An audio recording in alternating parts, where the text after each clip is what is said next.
So on my TikTok, what you're going to find is how to make money. You're going to learn how to save money. You're going to learn how to become an affiliate marketer, and you're going to learn how to run a business. That's what my TikTok is all about.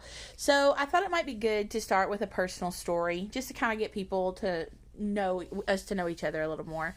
My grandfather years ago had an experience with shopping, and there was a man that came in who was a farmer. He had very threadbare clothes, rags, almost like patchwork, and he came in to buy a car, and none of the salesmen wanted to help him. And my grandfather was being waited on, and he kind of thought it was a little rude that the salesmen weren't even trying to help the old man.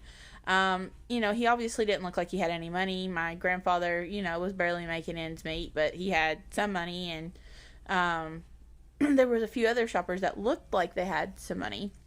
And so finally, all the salesmen kind of got together and they huddled, and one guy reluctantly, went over there like he had been selected to go.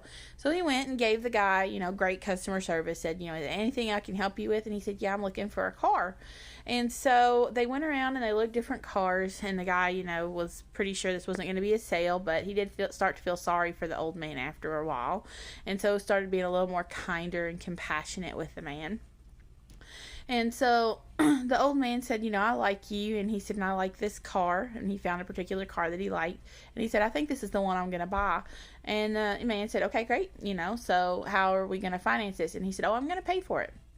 And he said, oh, okay. So do you have a car to trade in? He said, nope. The reason I'm here is because my car broke down. It's no longer making parts. I can't fix it anymore. I've fixed it for the last 20, 30 years, and I can't fix it anymore. He said, I just, need to break down and get a new car. And so he went up to the guy, and he was, ready to check out, and went to the register and pulled out a wallet that had been, kind of taped together, wasn't really all there, and it was full of money. And so come to find out, that man was incredibly wealthy. And the reason he was incredibly wealthy was because he had pinched his pennies. He and his wife had never spent frivolously, and they had always taken care of everything that they had gotten in. But he didn't like people judging him, based off of how much money that he had. He wanted people to treat him like real folks because he was real people.